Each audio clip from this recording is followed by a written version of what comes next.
Except for small groups of Iron Guard men, who here and there put up a stiff fight, the Romanian soldiers were sick and tired of the war. The prisoners I saw all said roughly the same thing, that this was Hitler's war, and that the Romanians had nothing to do on the Don.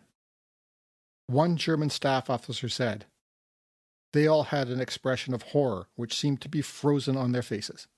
You would have thought the very devil was snapping at their heels. They had thrown everything away as they made their escape, and as they ran for it, they added to the number of withdrawing troops, which was huge enough without them."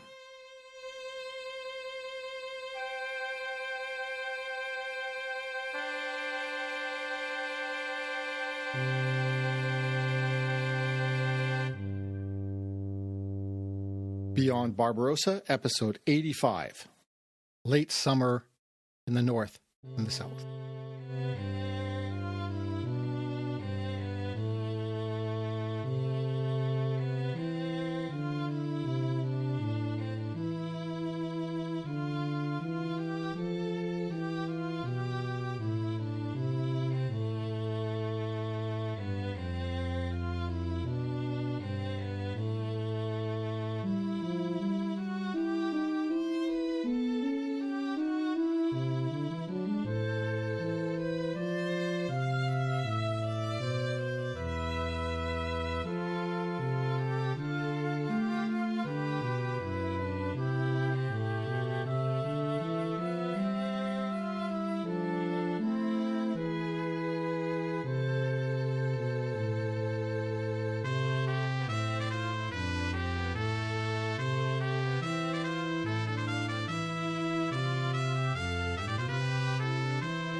Welcome to Beyond Barbarossa, the first English-language podcast in the world to focus on the whole story of the Eastern Front of World War II. I'm Scott Burry, podcasting from the Redbeard Studio on traditional Anishinaabe Algonquin territory, also called Ottawa, in the free, sovereign, independent country of Canada. I'm joined as usual by my indispensable assistants, Ragnar the Magnificent Ragdoll and Daisy the Danger Doodle. That opening quote was from Slaughter on the Eastern Front, Hitler and Stalin's War, 1941 to 1945, by Antony Tucker-Jones. As you know, Beyond Barbarossa describes the progress of the Second World War in Eastern Europe chronologically. I have attempted to relate the events as they happened with an 81-year delay. But that's gotten very difficult when describing 1944. Because there are so many things going on all across the longest front of the war, some 1,500 kilometers long. For example, the last narrative episode, number 83, was all about the Warsaw Uprising of August to September 1944. As the Red Army approached Poland's capital, the Home Army, the largest and most organized resistance force of the war, launched its attack to drive the German occupiers out. They hoped to re-establish their control of the capital and thus an independent Poland before the USSR could install a communist regime. Even if you didn't listen to that episode yet, you know how that turned out. The thing was, there was a lot more happening at the same time. Before the Rising, the Red Army launched Operation Bagration on 22nd June 1944, the third anniversary of Germany launching Operation Barbarossa. Over the next 2 months of 1944, that is, the Red Army reconquered Byelorussia, now called Belarus, more or less. 3 weeks later, on 13 July, they began the Lvov-Sandomierz operation, striking northwest from northwestern Ukraine into southeastern Poland. It was the USSR's broad front strategy: attack everywhere, all at once, and then pour in the power where the enemy breaks. Because it will have to break somewhere. By the autumn of 1944, the Red Army was advancing like a westward tide, from the Baltic Sea to the Balkan Mountains. Meanwhile, the Western Allies had landed in France on 6 June 1944, and by September had liberated Paris. I mentioned last episode how Charles de Gaulle led a parade through the streets of the French capital, which had been occupied by the Germans for 4 agonizing years. So once again, this episode is going to have to be schizophrenic, looking at events in the north, in Finland and the Baltic countries, and the south, as the Red Army crosses into Romania. But before we get into that, it's time for our regular feature, What Else is Happening in the War? Now, this episode, this section is going to be a little different from the norm. We're talking about the late summer and early fall of 1944, and there's, as I said, a lot happening all around the world at this time. So I'll describe the events on the Western Front, in the Pacific, and elsewhere in chronological order along with the Eastern Front. But just to set the scene on the Western Front.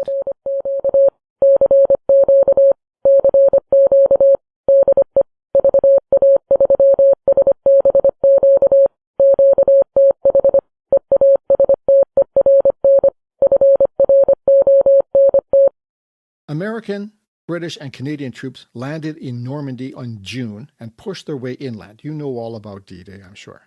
By July, they liberated the cities of Caen and Saint-Lô, and by the end of August, they took most of Normandy. The German forces withdrew through the Falaise Gap in a failed encirclement attempt by the Allies. But that allowed the Germans to fight another day. On 15 August, American and French forces with Canadian, Australian, and South African units supporting landed in Provence in Operation Dragoon. That's in the south of France, the Mediterranean coast. As they advanced, that put more pressure on the forces that Germany had in France.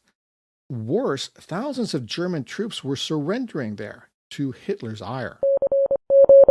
At the same time, the Allies reached the Gothic line, Germany's last major defensive position, stretching across Italy just north of Pisa and Florence. A bloody battle to penetrate it and liberate the city of Rimini would follow in September, but we'll put that off to another episode. Now, I put a map 1 on the webpage for this episode, shows this line in red. Now let's zoom over to the Pacific. The Americans captured Guam from the Japanese in August, completing their conquest of the Marianas Island chain. However, the Japanese continued to hold out in New Guinea, a large island north of Australia.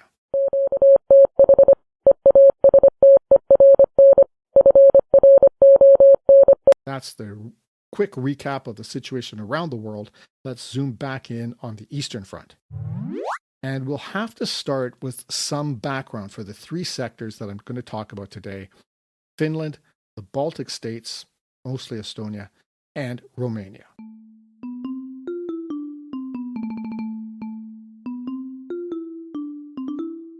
So first, Finland. Finland has been the most surprising country of the war. Just weeks after Germany and the Soviet Union divided Poland between them under the Molotov-Ribbentrop Pact, the Soviets invaded Finland in the Winter War. I've got a map of this, map 2 on the webpage.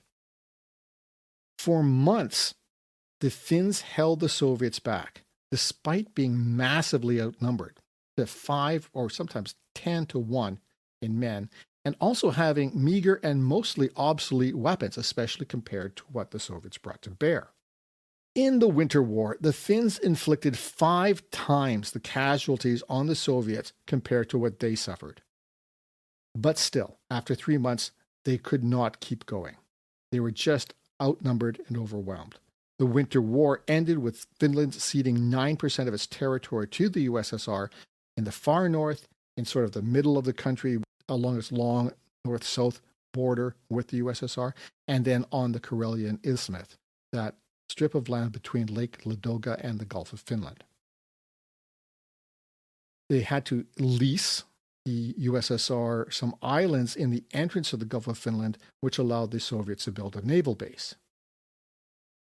Then, when Germany turned on its temporary ally in Operation Barbarossa in 1941, they pressured Finland into helping out.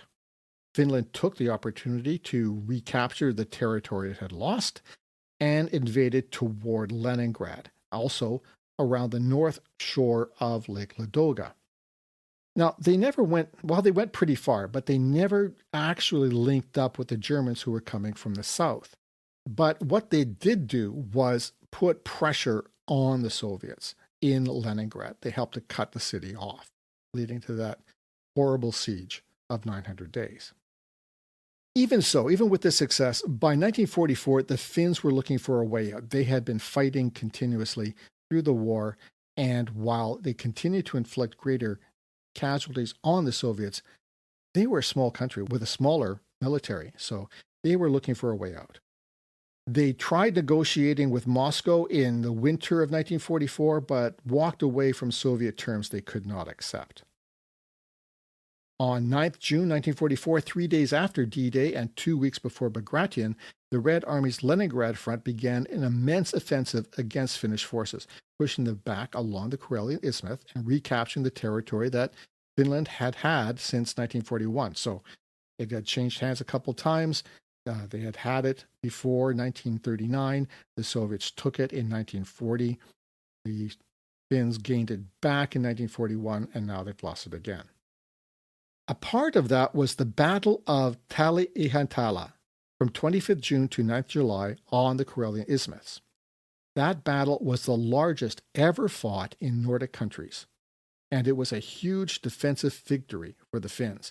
They inflicted more than 3 times the casualties that they suffered on the Red Army. The Battle of Ilomantsi, north of Lake Ladoga, lasted from 26 July to 13 August. Again, the Soviets sent in what they thought was an overwhelming force of 16,000 soldiers against less than 7,000 Finns. After the Finns encircled 2 Red Army divisions, the Soviets sent in another 5,000 or 6,000 men, but they were still unable to achieve their objective of driving the Finns back and claiming the territory. By mid-September, the Soviets agreed to an armistice, which reset the borders roughly where they had been after the Winter War, but I'm getting ahead of myself. Still, the point is that the USSR, in this effort, lost a lot of men and materiel. Quoting now from Evan Mawdsley's Thunder in the East, the Nazi-Soviet War 1941 to 1945. In one respect in particular, the treatment of Finland was very different from that of the other Soviet borderlands. Moscow did not send the Red Army into southern Finland, and the Finns were required to eject the Wehrmacht themselves. There was an Allied Control Commission presided over by Stalin's ideological deputy Andrei Zhdanov, but it did not put extreme political pressure on Finland.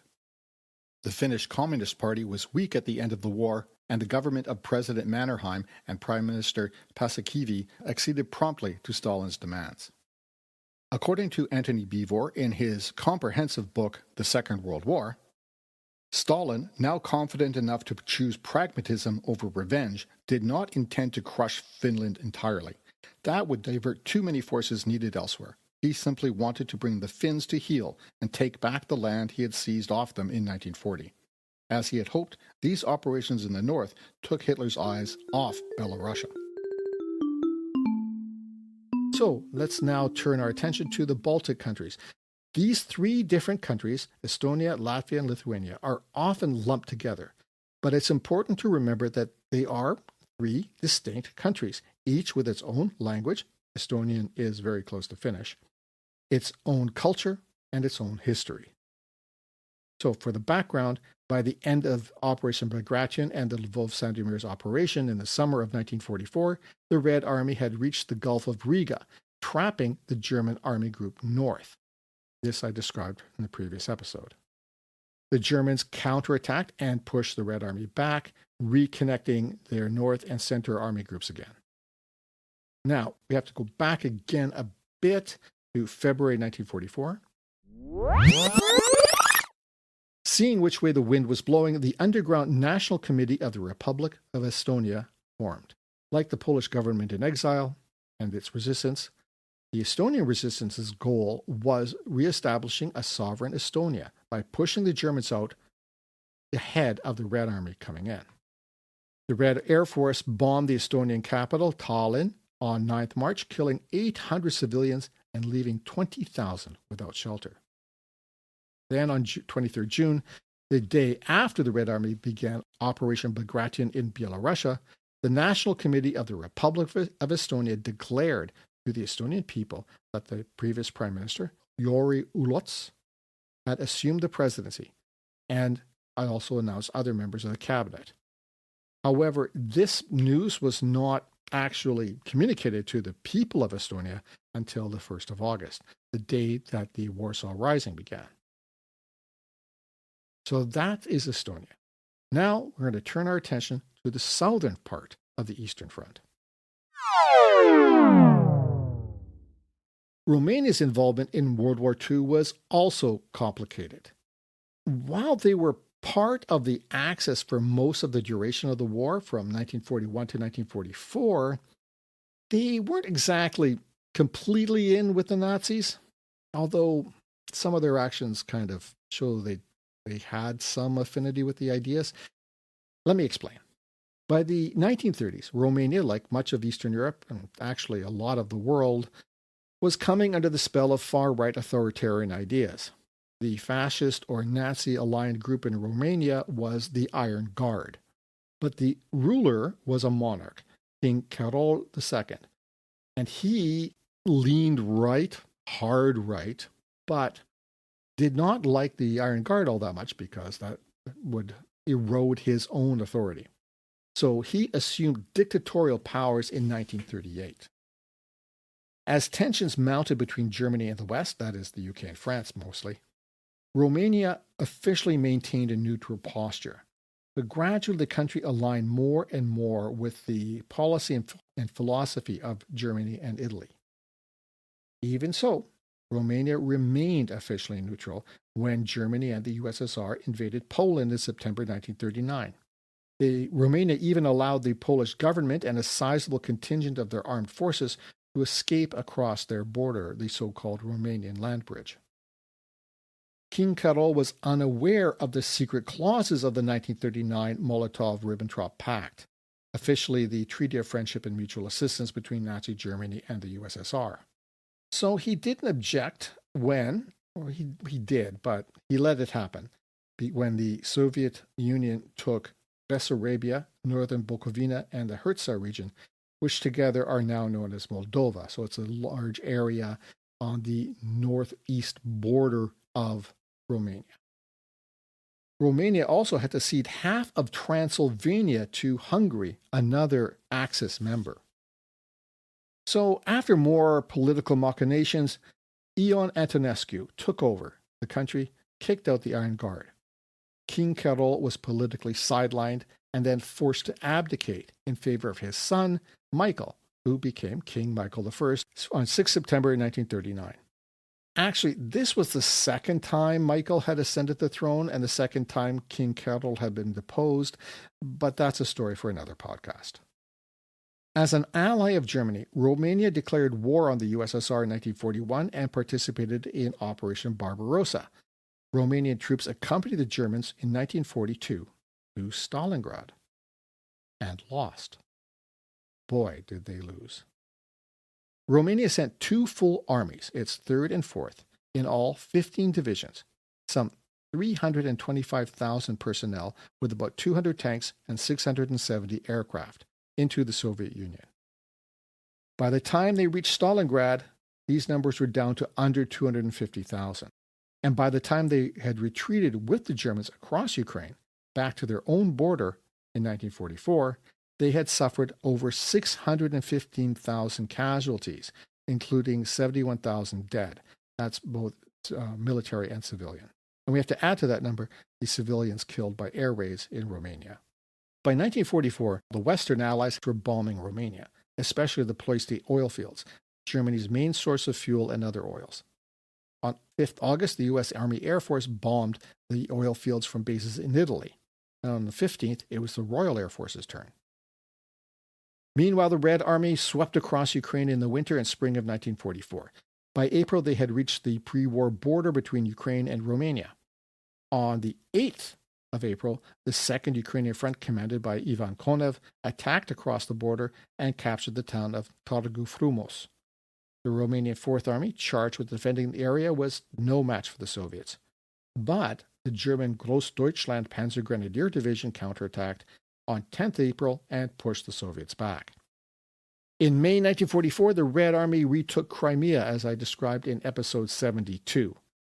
The Romanian Navy did the work of evacuating the German and Romanian and other forces out of Sevastopol.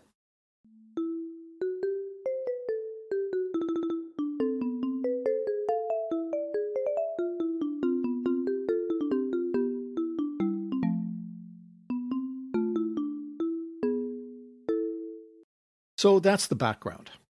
Now, strap in, because the action is going to start moving across vast distances on an almost daily basis. Before we do that, though, I think we should take a quick energy break. I need more coffee.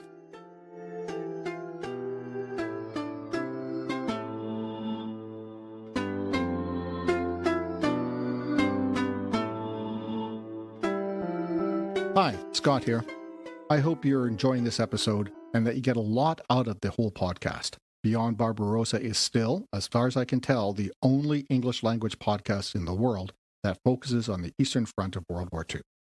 If you do like it and you want to help me keep it going, please give it a rating or a review on Apple, Google, Amazon, Podbean, or whatever podcasting platform you listen to it on. That helps let other people know about it. Patreon's another way you can support the podcast, my research, and podcasting expenses. All you have to do is go to patreon.com/beyondbarbarossa and sign up at whatever level of support you choose.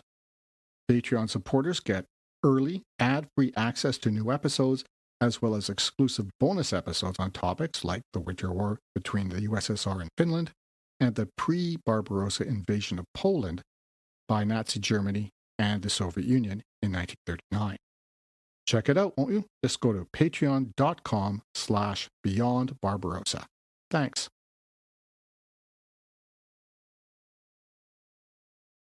As Scott elegantly describes in each episode of Beyond Barbarossa, the war on the Eastern Front was truly gargantuan, both in terms of its geography and its destructiveness. But given that there is so much territory to cover, and that so many millions of men were involved in the fighting, it's perhaps inevitable that some battles from the Eastern Front get overlooked. I'm David Sumner, and I'm the host of Europe at War, a weekly podcast exploring lesser-known battles and stories of the Second World War, with a particular focus on the Eastern Front. From the drama of thousands of trapped German soldiers and terrified civilians attempting to break out of the Halbe pocket, to the unexpected and blistering counterattack launched by German forces on the Red Army during the Battle of Bautzen, many of the Eastern Front's most dramatic battles, particularly those which happened towards the end of the war, have long been neglected by historians, and their stories have remained untold, until now. So to hear these incredible tales from the Eastern Front and more, check out Europe at War, available on all podcast platforms. Thank you. Now let's get back to the show. Did you know that the cappuccino was invented by a Ukrainian? Or that many first names, like Philip and Agatha, were brought to Western Europe by Ukrainian princesses? Or that a Ukrainian was the first female given the rank of officer in a modern army? Well, if you didn't, and even if you did, you can learn more on my podcast, Wandering the Edge, a podcast about Ukrainian history with a spot of travel, and all in English. And if you like Beyond Barbarossa as much as I do, because, well, it makes my life a whole lot easier since I don't have to do any episodes deep diving into the Eastern Front of the Second World War, please take a listen to Wandering the Edge for a deep dive into Ukrainian history, culture, and traditions. Find out more on wanderingtheedge.net. And now let's get back to Scott exploring and explaining the Eastern Front of the Second World War. Thanks for coming back. This is part 2. On 1st August 1944, the Warsaw Rising began at 5 p.m. local time as the Home Army attacked key points in the city. They quickly seized some of their targets, but importantly, the Germans resisted in other main centers. All that was episode number 83. So for a refresher, you can go listen to it again after this episode. On 13 August, the Soviets gave up their push against the Finns in northern Karelia in the Battle of Ilomantsi, as I mentioned earlier. They transferred divisions from that sector southward to the Estonian front for the Narva offensive. As I described in episode 81, the Estonians and the Germans together repelled the offensive, and the Germans withdrew to the Tannenberg defensive line west of the Narva River. On 23 August, as the Red Army pushed past the pre-war border of Romania in the Jassy-Kishinev offensive, the young King Michael, never happy about the alignment with the Nazis, invited Marshal Antonescu, yes, he had promoted himself to marshal, he invited the man to a meeting and immediately had him arrested. Michael appointed a new government and ordered a ceasefire as the Red Army crossed the border. Then Michael proclaimed loyalty to the Allies and declared war on Germany. Now things got messy as the Romanian armed forces turned and fought against their former German allies. It took until 25th October to clear the Germans out of Romania. And by the way, the Red Army still took about 130,000 Romanian soldiers prisoner. Their allies. Yeah. But let's not get ahead of ourselves. Let's just say that the Red Army entered Bucharest, the Romanian capital, on 31st August. Yeah, we're brought in. Friendly. Hello, Ivan. General Hurrying Heinz Guderian and his colleagues were dismayed by Romania's actions. To quote from friend of the podcast, Anthony Tucker-Jones, in Slaughter on the Eastern Front. On 20 August 1944, the Russians launched their attack against Army Group South Ukraine. This was successful against those sectors that were held by Romanian troops. But that was not all. The Romanians deserted in large numbers to the enemy and turned their guns against their allies of yesterday. Neither the German troops nor their leaders had reckoned on such treachery. End quote. In Bucharest, journalist Josef Hector reported in his journal on 21st August, with some apprehension, quote, "The Soviet offensive in Moldavia and Bessarabia has been underway for 2 days. Apparently, Jassy has fallen. The war is coming toward us. It is not the war that has weighed us down for 5 years like a moral drama. Now it is a physical war. Great turnarounds can occur at any hour or minute. Again, our lives are on the line." End quote. Anthony Tucker-Jones again quotes journalist Josef Hector about the Romanians switching sides and then entering the capital city of Bucharest. Quote, "A parade of Soviet heavy tanks on Boulevard del Carol beneath the windows of the house where we have taken refuge. It is an imposing sight. Those tired, dusty, rather badly dressed men are conquering the world. They're not much to look at, but they are conquering the world. Afterwards, a long column of trucks full of Romanian soldiers, former prisoners of war in Russia, now armed and equipped and fighting in the Red Army. They are young and happy, with excellent equipment. You can see they are not coming from battle. They are a parade unit, probably kept in waiting for the entry into Bucharest." End quote. Once again from Antony Beevor, quote, "For Germany, the most damaging blow was the loss of the Ploiesti oil fields. Romania abandoned Germany to make terms with the Soviet Union, and Bulgaria followed suit 2 weeks later. The collapse came far more rapidly than either the Germans or the Soviets had expected." To quote again from Anthony Tucker-Jones, "The fall of Antonescu and the loss of Romania was a serious blow to Hitler, particularly access to its vital oil fields." The next day, Canadian troops captured the town of Dieppe in Normandy, where they had been mauled 2 years earlier in the notorious Dieppe raid. On 4th September, the Finns and the Soviets came to a ceasefire. On 5th September, the British 11th Armoured Division, along with local resistance groups, liberated Antwerp in Belgium. See what I mean about zipping around north and south and east and west? On 8 September, Canadian troops liberated Ostend, Belgium, and the Belgian government in exile returned to their own country from London. The same day, the Red Army crossed the Romanian border into Bulgaria, another country with not really that enthusiastic ties to the Nazi regime in Germany. And the day after that, the pro-communist resistance groups of Bulgaria, the Fatherland Front, overthrew the national government, took power, and declared war on Germany. Italy, Finland, Romania, Bulgaria. One by one, Germany's allies were turning against them.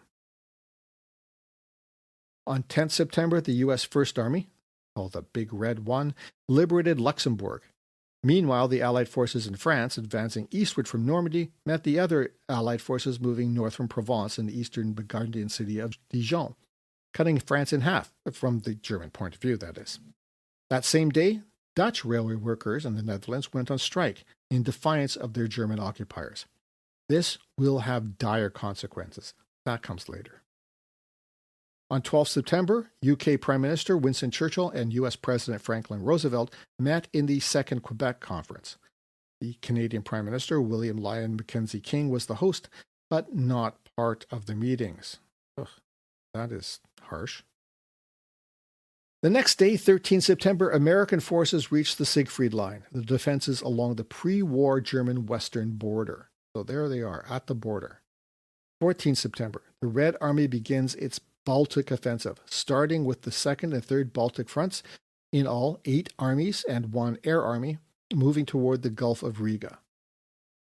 On 17 September, the Leningrad front, after its hiatus on the Tannenberg Line, broke through the German and Estonian defenders, or occupiers and defenders, near the city of Tartu in central Estonia.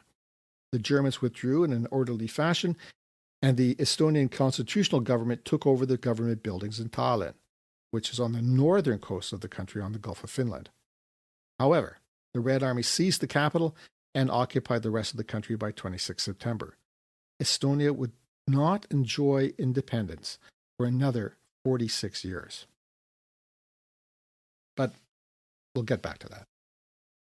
On the 16th, the Second Quebec Conference concluded with some important decisions between Churchill and Roosevelt, that is. Among them were demilitarizing and dividing Germany among 4 occupying forces, continued Lend-Lease aid from the U.S. to the UK. The Royal Navy was to participate in operations against Japan, and the two of them decided that they would use the atomic bomb, which at that point, September 1944, was still in development, right? It wasn't actually an operational thing. Anyway, they decided they would use it against Japan. That same day, the Red Army, having traversed Romania with Romanian help, entered the Bulgarian capital, Sofia. 17 September. You history buffs know this one. Operation Market Garden. The Allies attempted to liberate Arnhem in the Netherlands, with first a parachute attack and then followed up by ground forces, to seize 9 bridges over the Rhine River and create a salient into Germany. This was the largest airborne operation of the war up to that point.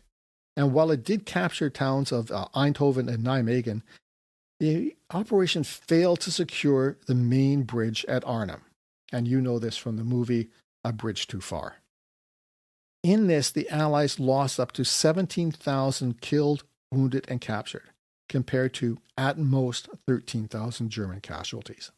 On 18 September, the Allies liberated Brest in Brittany, France. On the Eastern Front, Yuri Ulyan's proclaimed the sovereign government of Estonia. It, as I hinted before, would not last. Then on the 19th, the Finns and Soviets signed the Moscow Armistice, ending officially the continuation war. Meanwhile, on the Western Front, the U.S. First Army liberated Nancy, France. September 20th, the independent government of Estonia seized government buildings in Tallinn and appealed to the USSR for independence. But the Red Army swarmed across the country, leading to 80,000 Estonians fleeing to Sweden. On 21st September, the government of Estonia tried to follow them, but most of its members were captured 2 days later. Meanwhile, on 21st September, British forces liberated Rimini on Italy's Adriatic coast. The next day, the Red Army occupied Tallinn, Estonia's capital, and the Germans surrendered at Boulogne on the Pas de Calais, French for the Strait of Dover. On 29 September, the Red Army began its Moonsund landing operation to capture islands belonging to Estonia in the Baltic Sea. As you can see in the map on the webpage, these are those largish islands in the Baltic Sea that guard the entrance to the Gulf of Riga. But even with overwhelming forces, it still took the Red Army 2 months to complete this occupation. On 30 September, Canadian troops entered Calais and the German occupiers surrendered. As October opened, a Hungarian delegation traveled to Moscow to discuss a ceasefire with the USSR. Germany's last national ally had given up on the Nazi nightmare. And that wasn't all. To quote again from Anthony Tucker-Jones' Slaughter on the Eastern Front, inspired by the Romanians, the Slovaks were premature in trying to throw off Hitler on 23rd August. Despite being loyal allies on the Eastern Front, the Slovaks, under Defense Minister General Katlos and part of the Slovak army under General Golian, rebelled at Neustadt in the Carpathians against Premier Tiso and Hitler. For the Fuhrer, this was another potential disaster, as it not only threatened the vital tank factories in neighboring Bohemia and Moravia, but also blocked the retreat of the defeated German Eighth Army. End quote. Meanwhile, having captured Romania and Bulgaria as those countries switched to the Allied side, the Red Army crossed the border into Yugoslavia.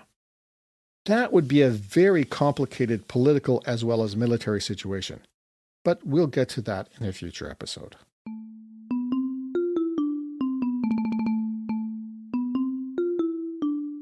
So here we are. Over 2 months, the Western Allies chewed steadily across France and the Low Countries up to the Western German border. More slogged up the spine of Italy. And in that time, the Red Army has flooded across Eastern and Southeastern Europe, country after country, Romania, Bulgaria, Finland, Estonia, and now Hungary. Looking at those maps of the front lines over those months, it seems pretty clear that Germany cannot hope to survive, let alone win. But that's from the perspective after the war. That conclusion was not so clear in the autumn of 1944 to either side. There would be months to come, months of fighting, of destruction, of killing, and of death. But enough for now. Thank you, listeners, for getting to the end of this episode of Beyond Barbarossa, the podcast about the Eastern Front of the Second World War. What did you think of the episode? About the final year of the Second World War? About the sound quality of this episode? I've done a few different things with the setup here, with some other kinds of sound-absorbing materials, and I'd like to hear your input. It sounds good to me, but I'm sitting here in the middle of it, so anyway, let me know. I really love to hear from listeners. So reach out by email, scott@beyondbarbarossa.ca, or through the Facebook Beyond Barbarossa page. You can also find me, Scott Burry, author, on Blue Sky and Instagram. As usual, you'll find maps and photographs on the webpage for this episode, episode 85, at beyondbarbarossa.podbean.com. Thank you for your support. And I also want to thank all of you who follow on Podbean, Apple Podcasts, and all the other podcasting platforms. If you would like to get the ad-free version, you can go to patreon.com/beyondbarbarossa. I also want to send a shout out to friend of the podcast, Craig Luther. His latest book, Guderian's Panzers, is now available at your favorite bookstore and at online e-tailers. There's a link to that on the webpage as well. If you have a minute, please leave a rating or a review of the podcast on your preferred podcasting app. That really does help spread the word to others who are interested in this part of history and may not be aware that this podcast is out. Original music was composed and recorded by Nicholas Burry. I'm Scott Burry. Until next time, keep your paddles in the water. Slava Ukraina et vive le Canada.